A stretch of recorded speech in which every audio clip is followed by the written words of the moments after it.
Hey there, dive buddies, and welcome to a very special episode of the show. Today we're teaming up with Master Liverboards to bring you an incredible conversation with two extraordinary guests. Returning to the show is award-winning film director Nays Baghai, and joining us for the very first time is the legendary cave explorer, diver, writer, photographer and filmmaker Jill Heinerth. With over 30 years of underwater cave exploration, Jill has consulted on movies, made TV series, written numerous books, and is a keynote speaker. Jill is also the first explorer in residence of the Royal Canadian Geographical Society, a fellow of the International Scuba Divers Hall of Fame, and recipient of the Sir Christopher Ondaatje Medal for Exploration and Canada's Polar Medal. Her best-selling book, Into the Planet, My Life as a Cave Diver, has earned acclaim from the New York Times, Wall Street Journal, NPR and O Magazine, and now Nays Baghai, who felt compelled to bring her story to the big screen after reading it. Diving Into the Darkness is a truly awe-inspiring masterpiece, and today we explore how they bring it to life, covering everything from the complexities of underwater filming and location choices to post-production challenges, reenactments and diver safety, teamwork, and even a few bloopers. Now, Jill has been exceptionally brave in sharing her story and trusting Nays to do what he does best, and these two leave no stone unturned, exposing the raw emotion that accompanies the story, taking us on a journey of awe and wonder, fulfillment and pride. Please enjoy the show. Welcome to the Scuba Goat Podcast with Matt Waters. Let's dive right in. Guys, welcome to the show. Thank you for having us. How's Sydney treating you so far, Jen? Fantastic. If I can ever get on this time zone, I'll be happy. hence the coffees. Yes. Excellent. Nays, it's been a while, mate. Yeah, it's been too long. Yeah, and as I've just suggested on the intro there, I think it would be quite nice to hear about your journey from last we met to where we are now. Well, funny you bringing that up is because I remember when I was last on the show, I was literally days away from driving down to Mount Gambier to do my first ever cave course, driving to Melbourne for Oztech where we ran into each other again. Yep. Then I had to catch a flight all the way to Ottawa to work with Jill, and then for the next 2 months I was on the road bringing the bulk of principal photography for Diving Into the Darkness. And then 15 months of editing later, it's finally ready to be seen in the cinema. God, it's awesome as well. Spoiler alert, it's awesome. How much do you think you aged in that process? Well, let me put it this way. I definitely saw my first gray hair in Mexico. And I like to say that I'm 26, but I'm 59 in fatigue years. Yes.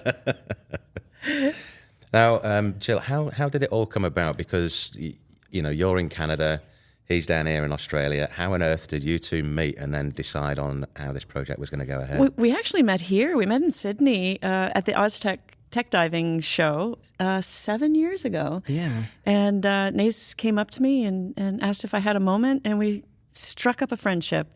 And it continued over the years. And I guess it was during COVID that you read my book and shifted gears. Well, maybe I bought it just before, when it came out in late 2019. And I remember when I first got a copy of it, as soon as I hit the first page, I was like, the first time I read it, I was like, wow, this is a great book. And then the second time I read it, I was like, I'm getting my hands on this by hook or crook. This is something that I really want to, if I'm not directing it, then I want to be a part of whoever does bring this to life.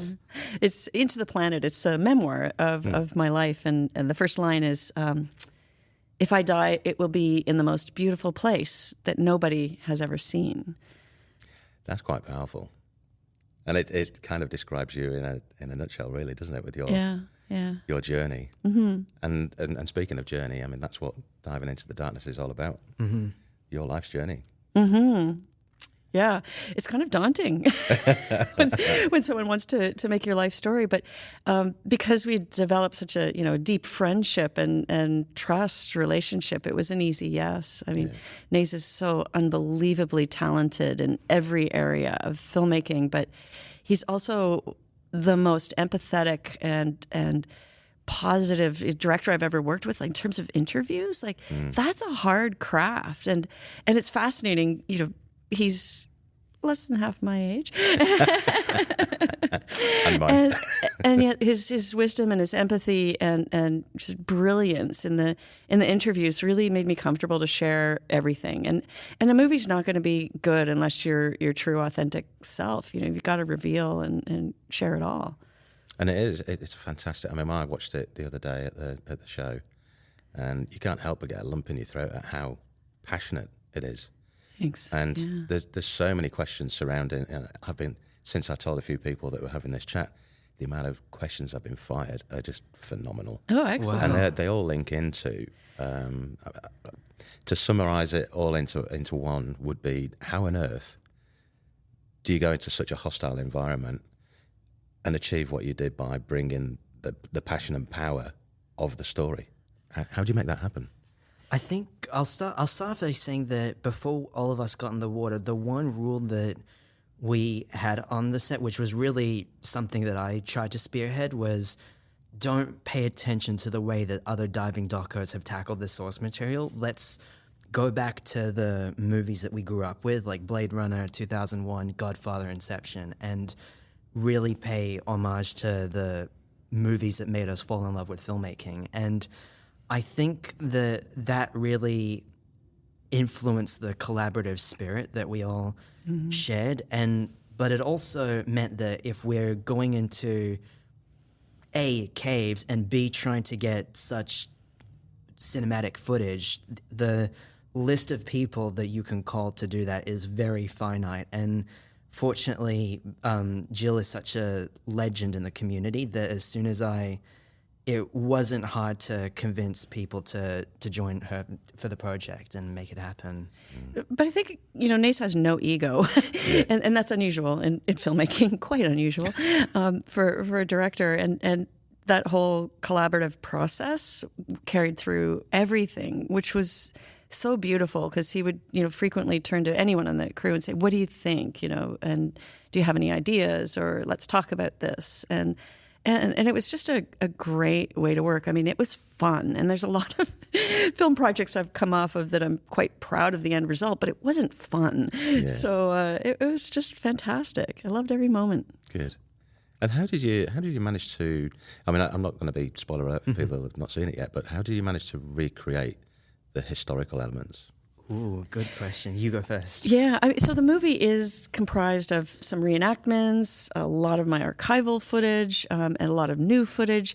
And then a brilliant idea of Nays was to bring animation into the process because there's some aspects of my life, obviously, that aren't on record beyond a few photographs from my childhood. And that can be really hard to reenact. I mean, it can end up being really cheesy if you don't get it right.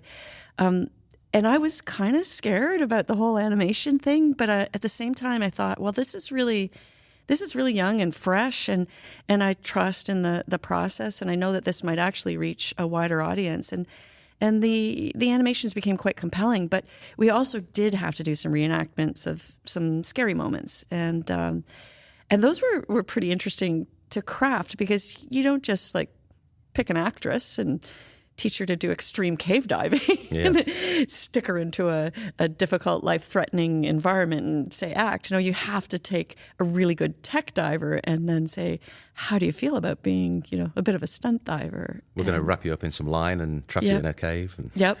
Yeah, very real risks. And That scene in question, the one that you're referring to, was easily the hardest scene. It took us, I think it took us like 4.5 days to do it. But it's gripping. But to answer your question partially about how did you plan that, what happened was I went to Mexico 2 weeks before Jill, Yane, Rich, and everyone else arrived to see the caves for myself and think, okay, this part looks good here. And mind you, this is like, I just did my cave course like a month ago, and nowhere, like, to jump from that to 25-minute penetrations and being task loaded was not a walk in the park, but it was I think the thing for me was that being surrounded by people like Jill and also the dive shop that we worked with, Under the Jungle, I felt like, okay, this is like working with the New York Yankees of cave diving. So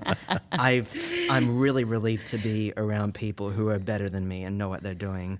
Yeah, and our safety divers had not just our safety in mind, but the safety and protection of the environment, the cave itself, and incredibly high standards. So, filmmaking can get a little bit messy, but it can't impact the environment. That would be unforgivable. And so we had the best people to help us continue to dive at the best of our abilities and point out when we'd made a few errors, which is good. Fortunately, the cave that we went to was a training section of a site that is popular with people who do like the advanced courses. And we also shot it late in the day, so all the sediment that we stirred up at the time would have settled overnight and the divers drifted away from the cave, where people were actually working. So yeah. And the other thing is that it, although we could have gone like 40 minutes into it, we actually chose to film closer to the surface so that if a genuine emergency did happen, help would not be far away. So that goes back to the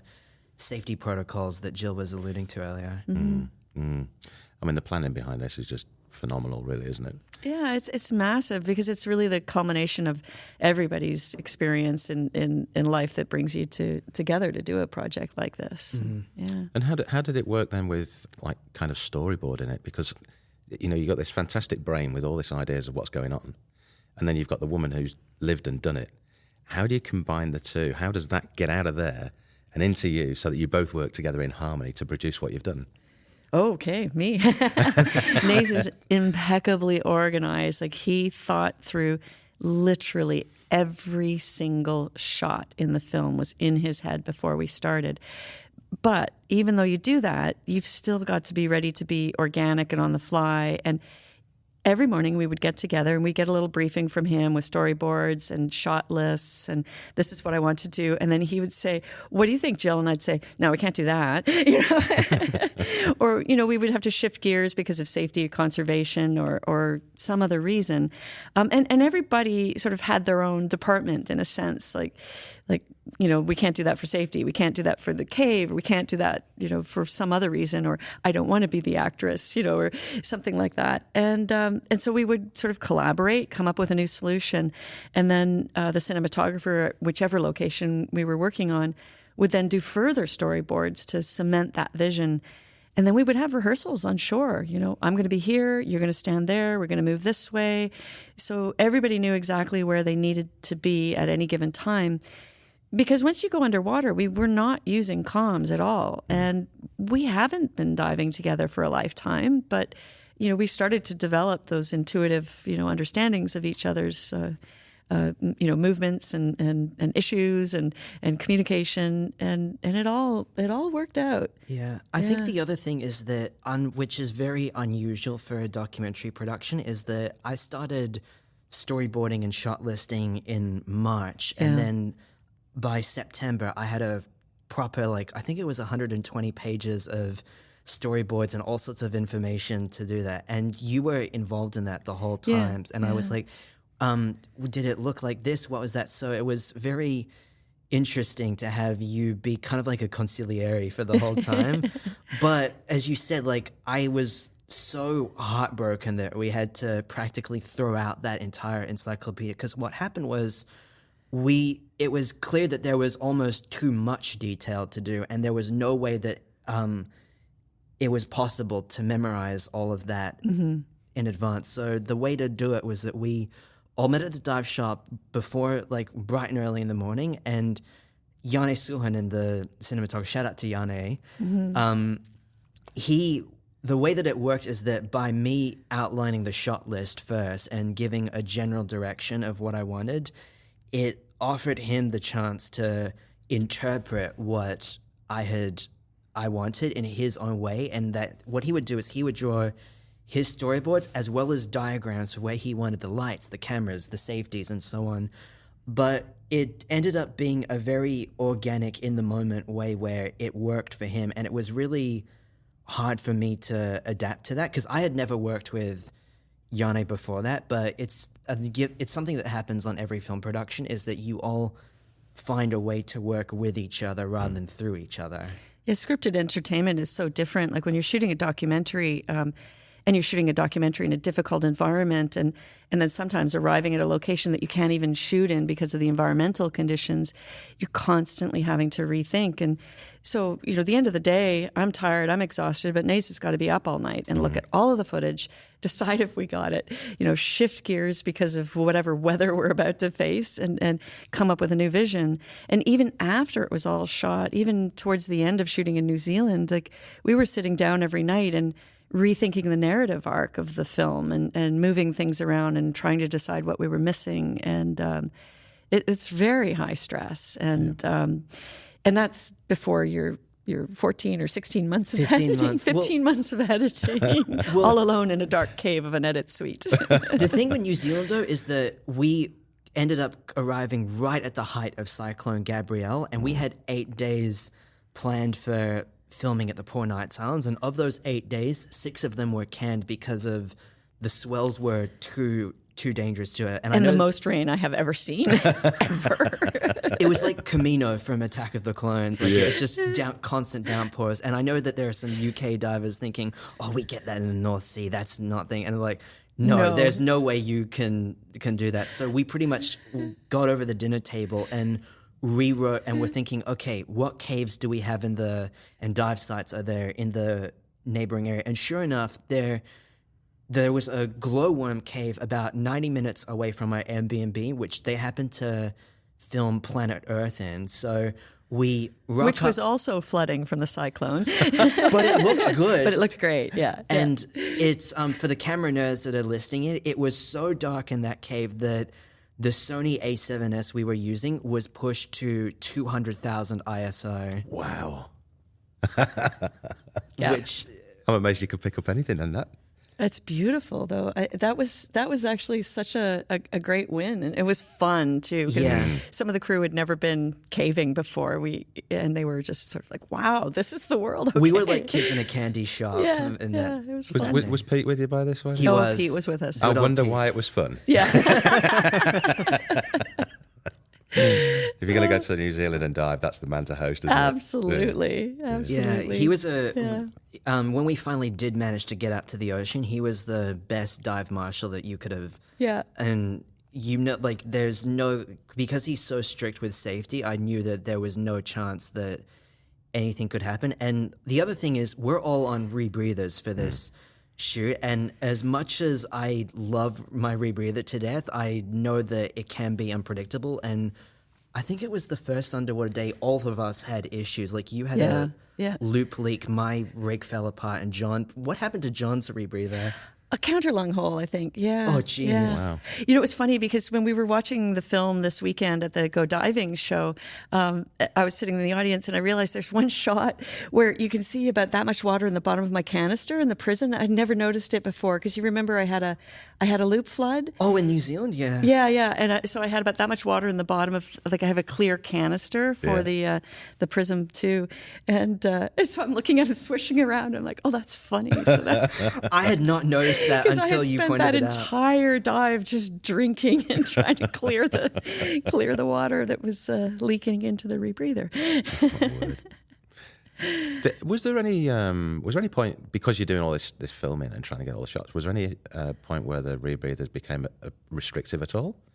Yes, yeah. It's hard to film on rebreathers. Yeah, it's very hard to film on rebreathers. On the one hand, like, especially when you're in a natural environment and you want incredible fish interaction, the silence of the rebreathers is fantastic. But if you're in Mexico in shallow water caves, it's hard, And there were times that we were shooting like multiple descents, so I'm going up and down and up and down, and I think I only lost my sense of humor once in the production, but one of them was one of those nights when we were shooting in a cave, and I just had to go up and down and up and down, and my ears had it, and that was side mount open circuit. Fortunately, though, the worst, like, I remember when we were in this section in Taj Mahal, and it was like 2 meters to 12 meters. That was my least favorite day of the whole shoot. Yeah, it was difficult. My ears were shot. Dealing with a rebreather in shallow water is a pain in the butt. And if you want to look good, and that you're simulating something that's much deeper, so you can't make it look shallow. Yeah. So yeah, they can be difficult. You have failures, you got to deal with them. You also have to keep up on all your safety protocols, which can be, time consuming. So yeah. In fact, one of the things I found the most frustrating is, and again, I really want to make it clear that I love my rebreather, but I should be realistic about it. But because it's so exhaustive to clean and prepare, both before and after the dive, it was really frustrating that I had to stay up really late after cleaning that to then review the footage and plan the next day. So, but as fate would have it, Yane's rebreather head broke completely in this last third of the shoot. So I said, well, why don't you take mine? Because I haven't been having issues with that. And it worked out perfectly because the cave that we had to film in was literally too small to fit more than 3 people. Okay. And it meant that I had more time to review the footage. Although being the director that I am, I love being in the water and seeing what's happening down there. So it was painful for me to do that, but it's like, you got to do the best for the team as opposed to the best for your ego. Yeah. Well, as Jill's already alluded to, we don't think you've got an ego at all. So that makes I'll things try nice to keep and easy. it that way. Yeah. Do that. But what was what would you say was the most difficult part of the whole process? Wow. I think his is going to be editing. Oh, yeah. For sure. Editing I'll go into that things. later, but you go first. Yeah. It was a joyous experience for me, genuinely. I loved every moment of it. I loved all the crews we worked with. Like, these are all old friends and some new friends, but people at the top of their craft and just genuinely nice to work with. So I didn't feel hardship. So you've had a ball. I had a fantastic time. I mean, when you're in front of the camera and you don't have the pressures of the whole production weighing on your shoulders, it's a lot better. Like, it's like pressure and sleep deprivation and challenge for the director. But for me, I loved it. And because obviously when we watch the production, we see you in the water. Yeah. What's it like when you turn around and you look at the camera and you see everything behind it? Oh, What's yeah. that view? Yeah. Oh, it's kind of fun. I mean, because I do work on both sides of the camera. And so, yeah, being in front of the camera is fun. Just watching everyone and thinking about what's going on. And yeah. Easy days. Yeah. Go on then. Give it to us. I am going to go on the record and say that having been through the infamous stress test that cave divers go through and then organizing and diving on a cave diving shoot, that was a walk in the park compared to editing about 60 terabytes of footage to a 96-minute timeline over 15 months. 60 terabytes. Yeah. Wow. I just thought of my worst moment. I remembered What is it?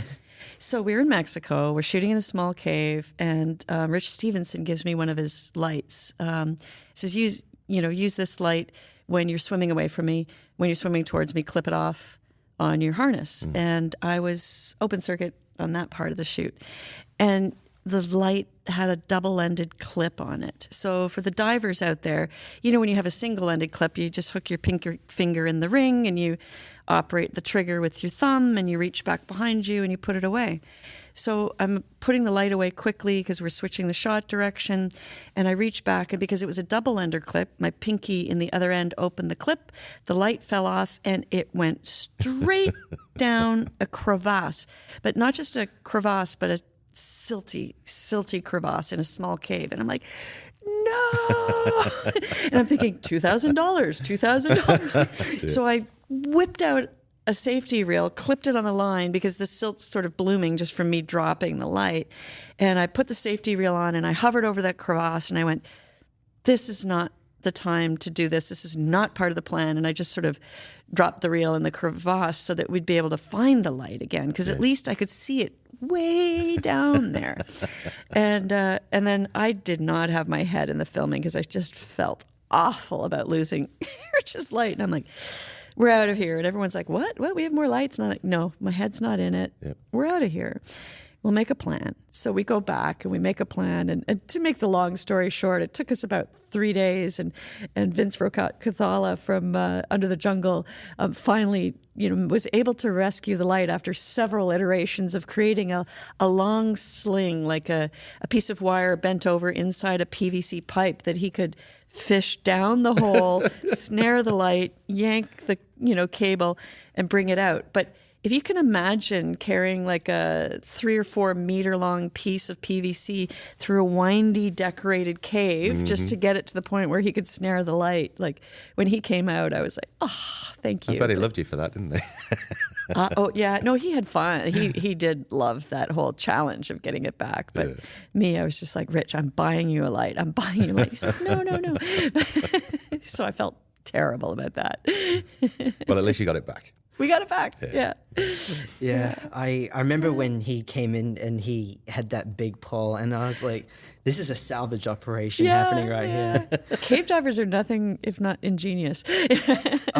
But going back to the difficulty of the editing, speaking of cave, I think that when you're trained to operate in high stress situations and also organize, I mean, what a rebreather checklist looks like. It's a lot of things you have to prepare, but also you get trained to adapt to failure points. And I think that that's why they call it technical diving, because it really is technical. So I think that had I not gone through the cave and rebreather training beforehand, I probably wouldn't have handled editing as well. I mean, I would have handled it, but in the sense that it required a very methodical but adaptive mindset, because one of the reasons for that is that the original script that we had written wasn't working in the edit. And I think it was Ron Howard who said that a film is written 3 times, once in the script, secondly during filming, and finally during the editing. And it took forever to get that nonlinear structure in the right order and elicit the reactions that we wanted. But that and the opening sequence were a real pain to do. We know from last time you were on the show and then going off and doing all this training and then jumping over to catch up with Jill.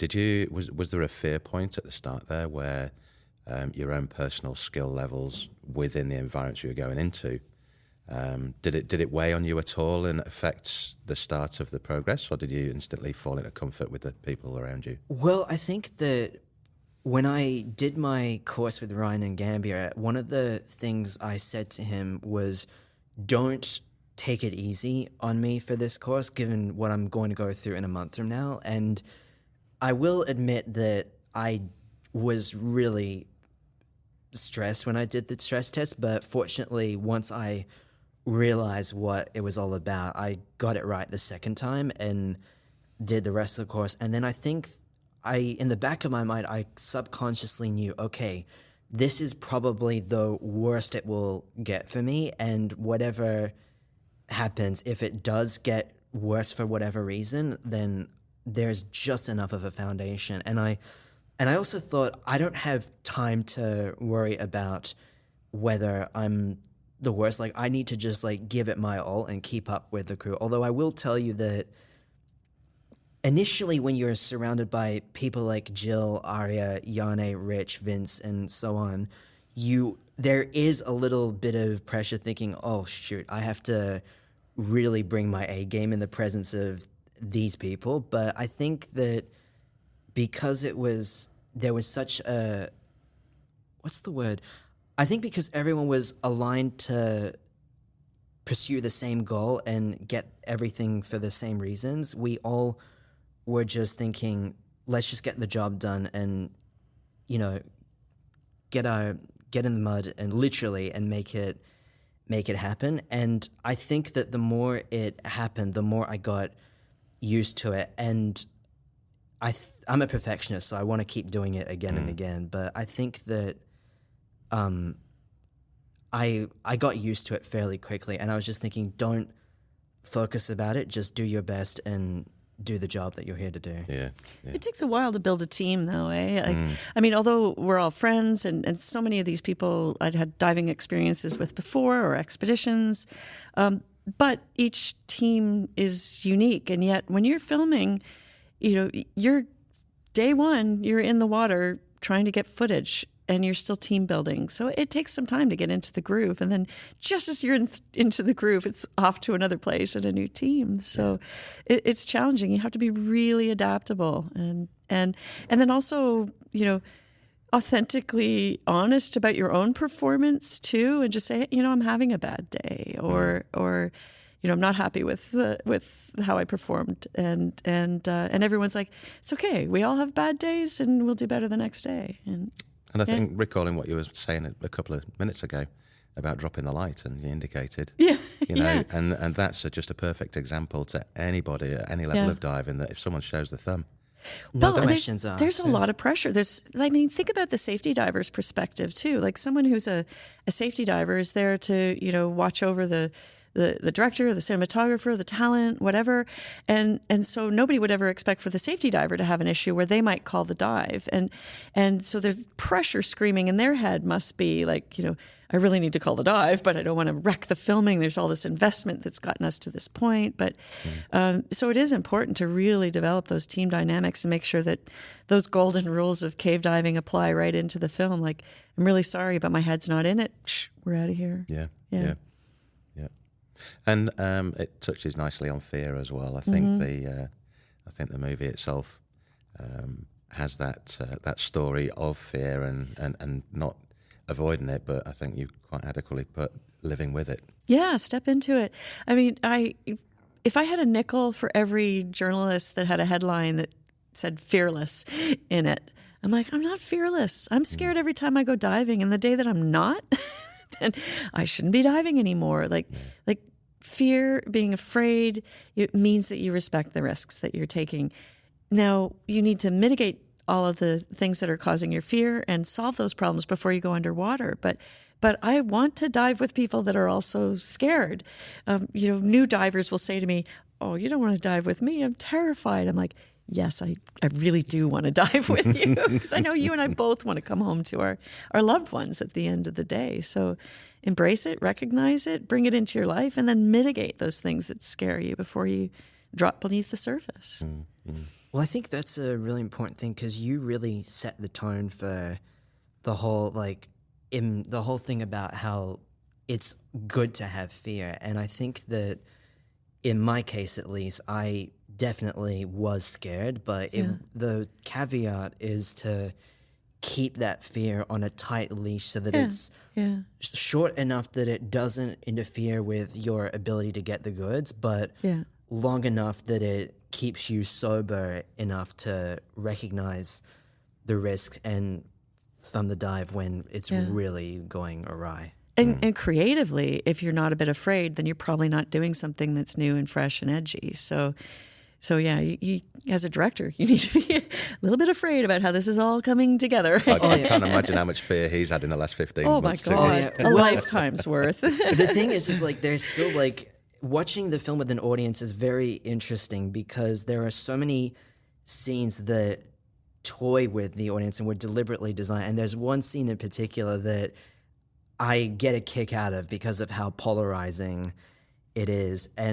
But at the time of editing it, I was constantly, that battle of trying to do something that's on the edge and, pushes the boundary creatively, while also trying to make something commercial that can appeal to anyone on the planet, is not a fun game I would want to wish upon anyone. But okay, so what's the polarizing scene? I'm the curious. burglar scene. Oh, yeah. Okay. Yeah. I won't go into detail for anyone who hasn't seen the film, but it's not to sound like cocky or pretentious, but it's like the Sopranos ending. Either you like it and get it, or you don't. Yeah.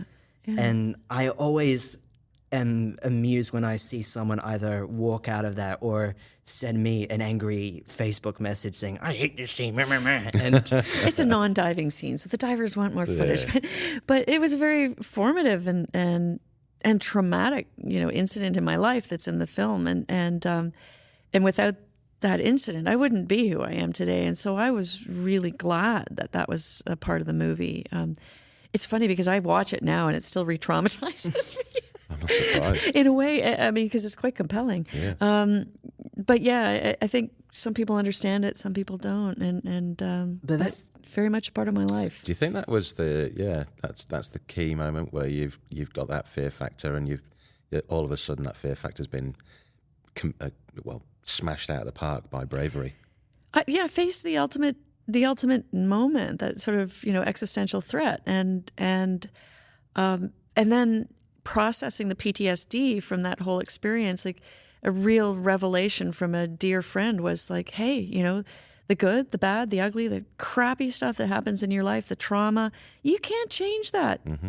You've got to figure out how to move beyond it. And you've also have to recognize that the most difficult times, or even the most embarrassing things that you've ever done in your life, they are part of the fabric of who you are today. And all of those things help you to move forward. Like, there's no failures, there's no mistakes. It's all discovery and learning and moving forward. And if you're going to live a whole and happy life, you've just got to accept that and push on.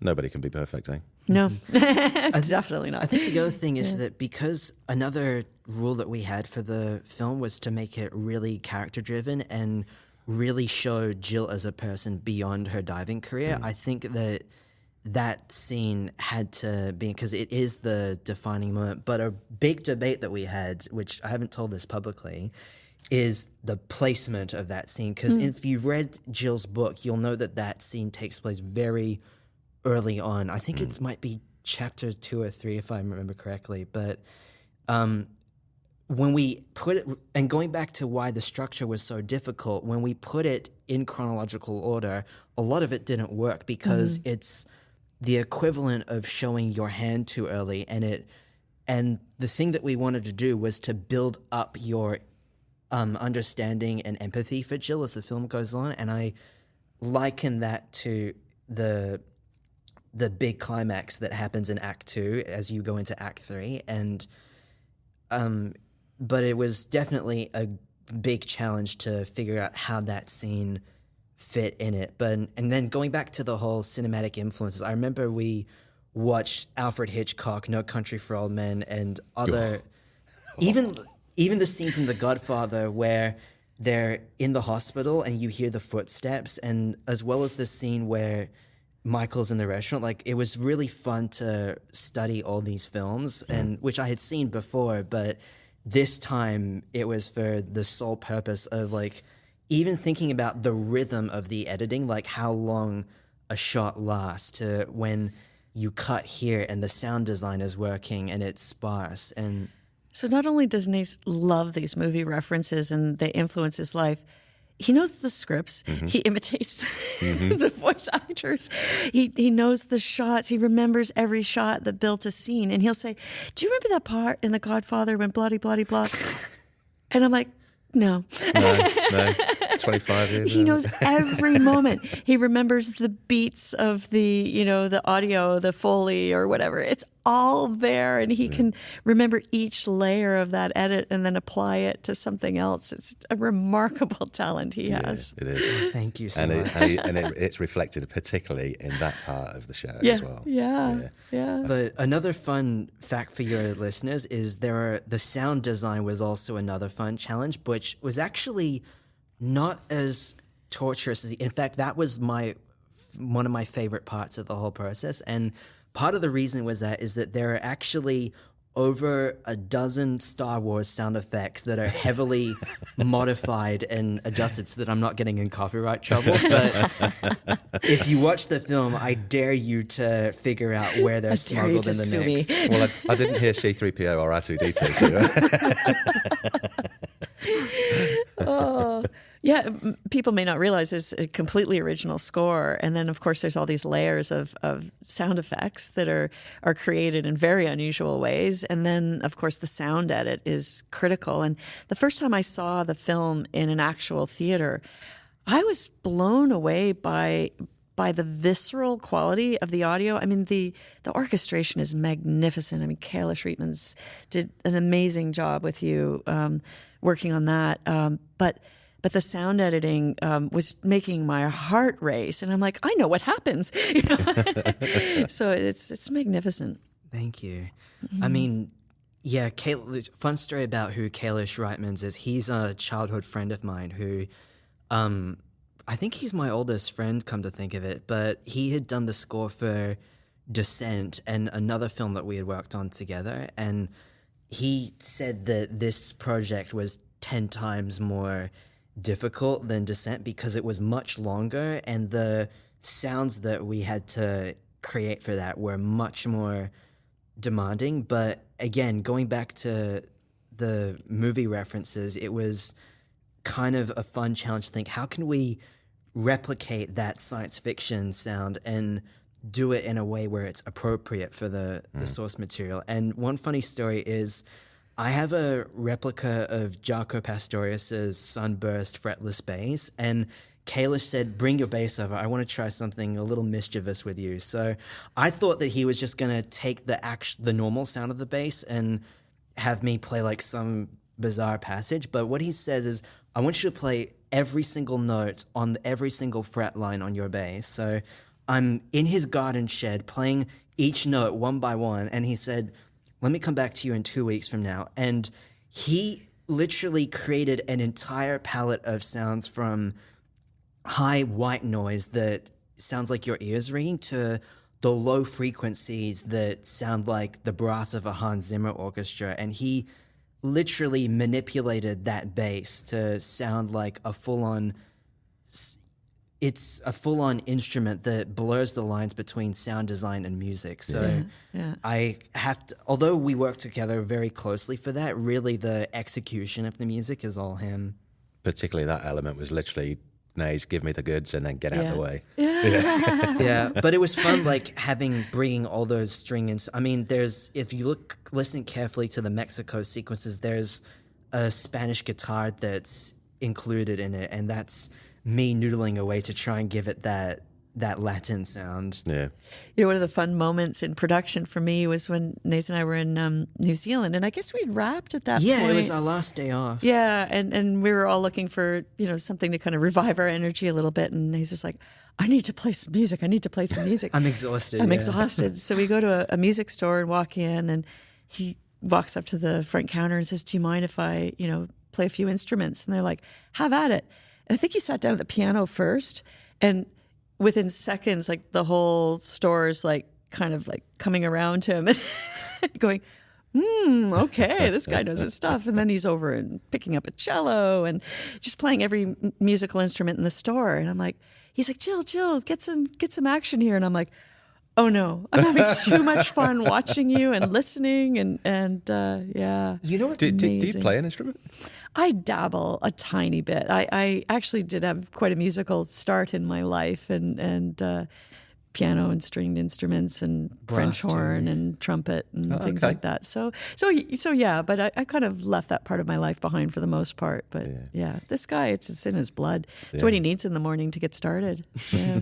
You know what my favorite part of the whole story of that is that I hadn't played cello in like 20 years at that point, 19 years at that point. And I'm kind of fumbling my way through it. But what happens is, as I'm fumbling, is this really creepy harmonic sound where a harmonic is when you put your finger just above the string and it goes like several pitches above. And as I'm bowing this open harmonic, I'm thinking, man, this would be a really good sound for the So film. I literally whip out my iPhone and record it for Kailash, and he's like, you're renting a cello when we come back. And I'm like, done. Yeah. Fantastic. I was going to ask, because, when you started going about looking for those sounds for the show, did you find yourself walking around in the street at times and thinking, oh, yeah, that's good. Chase down the road after it. 100%. But also, like, the other reason the sound design process was so much fun is because of how casual it was. I mean, just so you know, that sound of Jill breathing through her rebreather loop in the film is actually me in my bedroom breathing through my JJ loop, recorded on an iPhone. Yeah. Brilliant. So, you should tell about the final sound edit too. Like the final, who did the very, that's a pretty good story. So this happened by complete accident, but the guy who did the final theatrical sound mix was the same guy who did the sound mix for The Mandalorian. Joel Wow. Rabe. So, and the funny thing is, I never met Joel face to face, like, because he lives in Los Angeles, and we pretty much work together completely remotely and across the Pacific, and it worked. Like, the guy's brilliant at what he does. Yeah. So how many locations did you do in the end? Countries or specific caves that we're Well, Let's doing? get countries. specific. No, in fact, I'm not going to get specific with you. We'll be here till next week. Oh shit! I think we did in 5 countries Yeah, in total. Canada, US, because we worked with Bill Stone for a day, which was really fun. Mexico. Mexico, New Zealand, Australia. Yeah, yeah, Wow. yeah. And then the archival material for me is from endless locations. Yeah. How does it feel looking back on it all? Fantastic. I'm thrilled with the result. And like I said, it's scary to kind of entrust your life story to someone. And normally it would not have been such a collaborative process. Like, you speak to a journalist and they get most of it right, but not all of it. And there's some misinformation and you're like, ouch, but to be in this process and to have been so collaboratively a part of it is fantastic. I'm really proud of it. Yeah. You should be, both of you. Thank you. Fabulous. I kind of have almost like a bittersweet feeling, because part of me knows that it will never get as good as this, as the experience I've had with Jill, especially like in how generous and what's the word? I've yet to work with anyone who is an on-camera talent that is as involved and respectful and also just really creative and fun in their own right as Jill. And I think, as you said, because you've been on both sides of the camera, that empathy for what I was going through really came through, and it made my life really much easier. And I would do it all over again if I could. You certainly seem to have got extremely close, you guys. Yeah, no question. Was there any, excuse me, I know you like a little jest every now and then. Was there any humorous bloopers that you've had to... Oh, plenty. Oh, what's your top? Yeah. I think the funniest one for me, this wasn't for me personally, but we were filming Brian K. Cook, who is Jill's expedition partner for a few of the expeditions in the film. So we get Brian into my hotel room in Mexico, because that was the only place we could get a decent. And the housekeeping staff are right above, on the floor above us, moving all sorts of chairs and tables, and they're constantly, Brian's trying to get a response and they keep interrupting him, and slowly Brian gets more and more pissed that this is happening. So as a way of lightening the mood, I play a clip from Pineapple Express that communicates exactly what we're feeling. I won't say it on air, but if you were there when that happened, weren't you? No, I see when the interviews happen, like Nays interviewed my family, my friends, my expedition colleagues, and that's actually scary because you don't know how other people perceive you. But of course, those people have to be comfortable, so I can't be in the room. I mean, he's interviewing my sister, he's interviewing my husband, and so I might be there for the setup, and then I have to go away, or I'm not even there for the shoot at all. And so I don't get to hear the interview. So I was only there to help you guys get set up. And then put makeup on Brian. And put makeup on Brian. That was one of my favorite moments. But that was just like an instance of like where you can take a really frustrating obstacle that's happening and turn it into a lighthearted moment. And then another one was when we were filming Richard Harris in my house, actually, and there was a kookaburra outside the room, and it kept doing that. And and like Brian, he was getting annoyed that there was a kookaburra just interrupting him in the middle of it. But when you're under pressure, you have to laugh and have a pressure valve, no pun intended, for something like this. Yeah, for sure. But yeah, I remember Brian's interview because we were trying to make a good sound environment in a busy hotel. And I've been on shoots where, okay, take the mattresses off the bed, throw them up against the window, that kind of thing. But there was one point when I think 5 of us were standing on a sofa looking into the camera to see if we had a good shot. Yes. Brian's sitting there and we're moving gear around him to create a little environment. And I think I took a photo of all 5 of us just standing on the sofa looking into the cameras, and it's quite funny. What's your blooper? Oh, I don't know.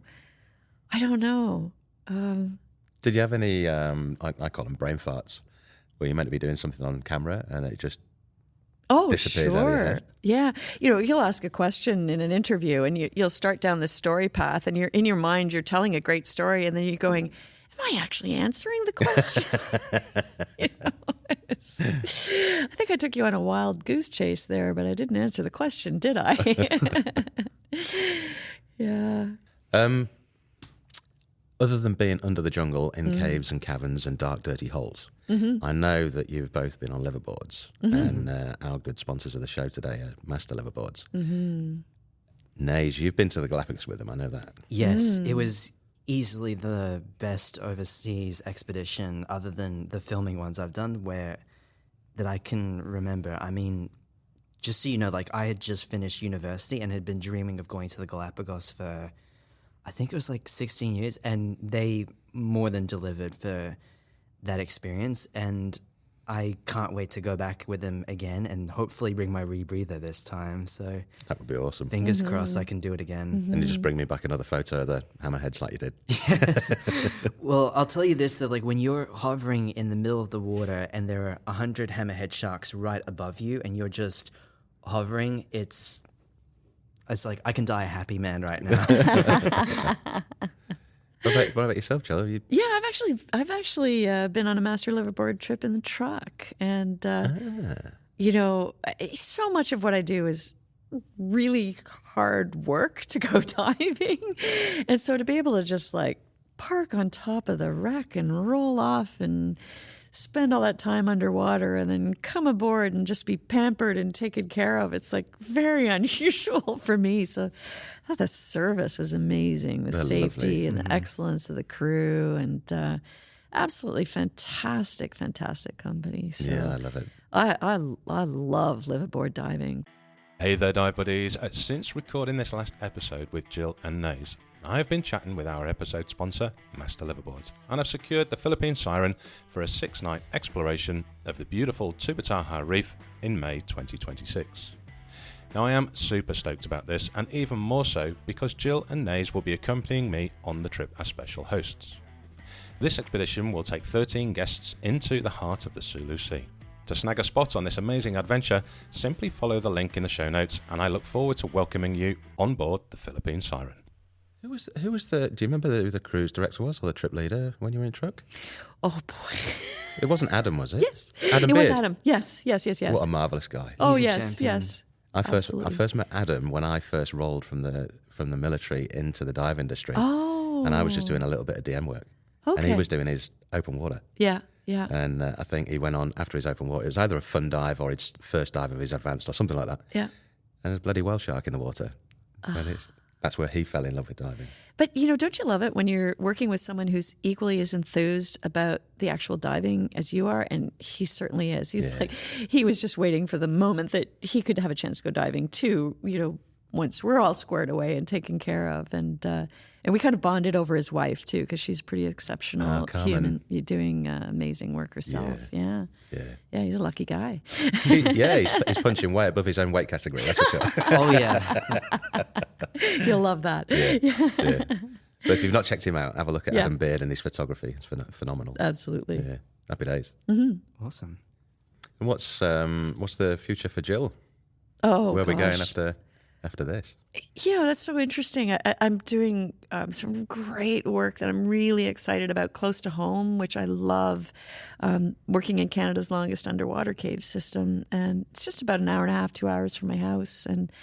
And I'm just loving that work. It's fantastic. But as I look into the sort of future of exploration, I'm just starting to entertain these thoughts about, here we are, facing existential threats from climate change, and will there be a point in the future where travel's not so easy, and should we all be just focusing on things at home and finding ways to share virtually. Like you never, I mean, it's easy to lose sight of what's incredible and beautiful in your own backyard and then go halfway around the world to have a different experience. But that may not be open to us in the future. And so I think I'm really, cementing a lot more of my roots at home and continuing my efforts with the Royal Canadian Geographical Society and the Ottawa Riverkeeper, and just really enjoying that. And although I'm hardly home all fall, so I can hardly say this, but I'm just loving being home with my husband. Yeah.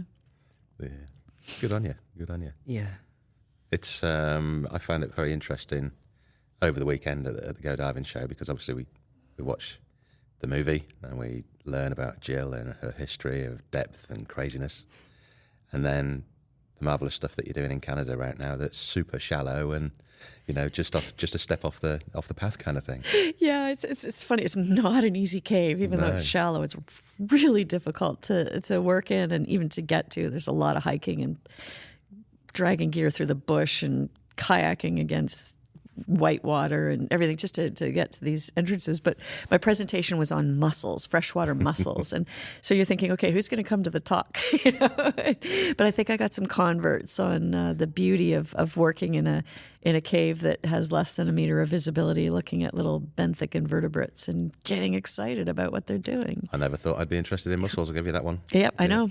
Everybody says that to me, but it's very cool. I remember you were in conversation with Bill Gladstone, who's a really amazing local marine biologist, and I saw you two just going at it as total nerds. And I'm thinking this is the kind of crossover that cave diving can bring over. Well, I love it when a marine biologist says to me, "What? I didn't know that." And I'm like, well, I'm not a marine biologist with a lifetime of experience, but I'm now a specialist in this really bizarre and unique behavior that's happening and that nobody's ever documented before. So it's really fun when someone with such a pedigree as his says, "I don't know about that. Tell me more. Where can I learn more?" And he's such a nice guy, isn't he? He's lovely. And his intellect level's fabulous. He's a lovely guy. Yeah. We'll keep meaning to bring him on the show, just not got around to it yet. Oh, you should. Yeah. I've got a few questions, actually. Okay. First one for Jill. Okay. What advice would you give to divers who are interested in pursuing technical diving or underwater exploration like yours? The best advice I would say, take classes. Don't look at what agency your class is from. Pick the person for their background, their experience. Your instructor needs to be someone that you're going to gel with, that's going to have a working style that works for you. Like, there's some people that are much more militaristic, some that are gentle and nurturing. Choose an instructor, not an agency. Take some class, gain some wisdom, and know that you should make mistakes. If you're not going to make mistakes, you don't need the class. So go make all kinds of mistakes, own them, and move on from it. And then get experience before the next class. And don't just fall in love with one instructor. Get a variety of viewpoints and experiences in your instructors and your dive partners, and be humble. We all make mistakes. It doesn't matter if you've got 20 dives or thousands of dives. We all make mistakes, and it's okay. It's survival doesn't have to be pretty. It just has to be effective. And if it's messy, but you got yourself out of a problem, it's okay. It'll be cleaner next time. That's the thing, if you're getting that learning point. Yep. And as you said about the instructors as well, I've always said, so many people ask, which training agency should I use? Which person should I use? Yeah. Well, you've got to have that harmony with the person that's imparting the information. And it's relevant which training agency it is. It's the experience you're gaining from the person. Especially if it's a one-on-one course where you're practically almost like a married couple. So it has to, the relationship between instructor and student has to work, or else it's not happening. Also know that all of those mistakes that you make in your class that are so traumatic for you, like, I can't believe I did that.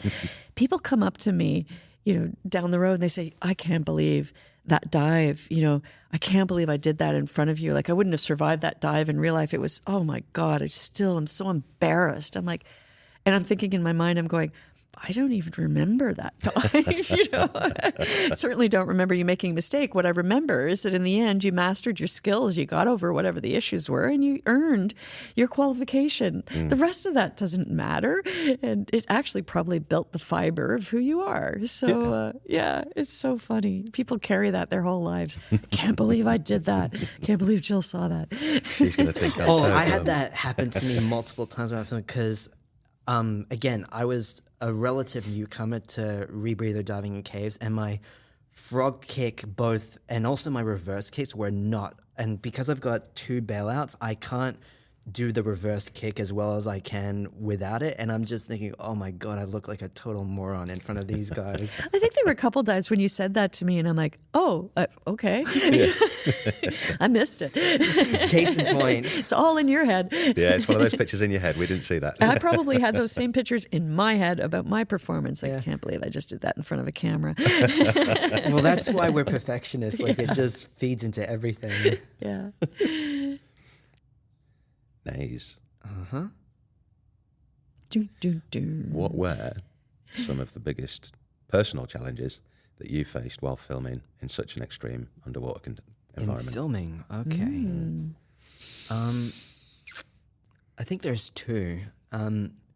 One which was a little darker and one that's a little lighter. I think the darker challenge was because I felt like I had a lot to prove and I wasn't super confident, and there were many times where I didn't share this with the crew, obviously, but I was feeling really insecure and uncertain of whether I actually was capable of delivering, and I thought, oh crap, what have I gotten myself into? And there were some times during filming where I really felt the itch to give up, but I knew that I would hate myself more if I didn't do it. And I feel also not being in the cave for the really tight caves was very upsetting to me, but it was also a really good lesson for me in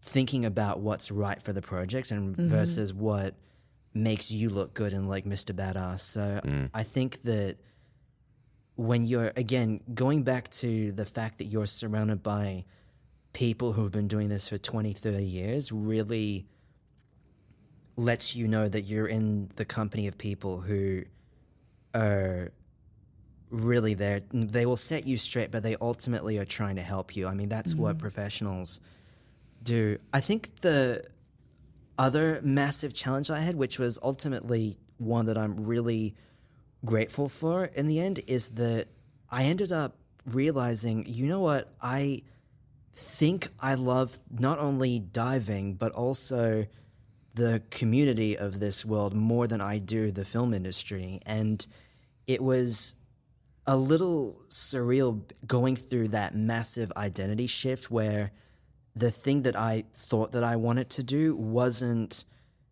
actually, how do I say this?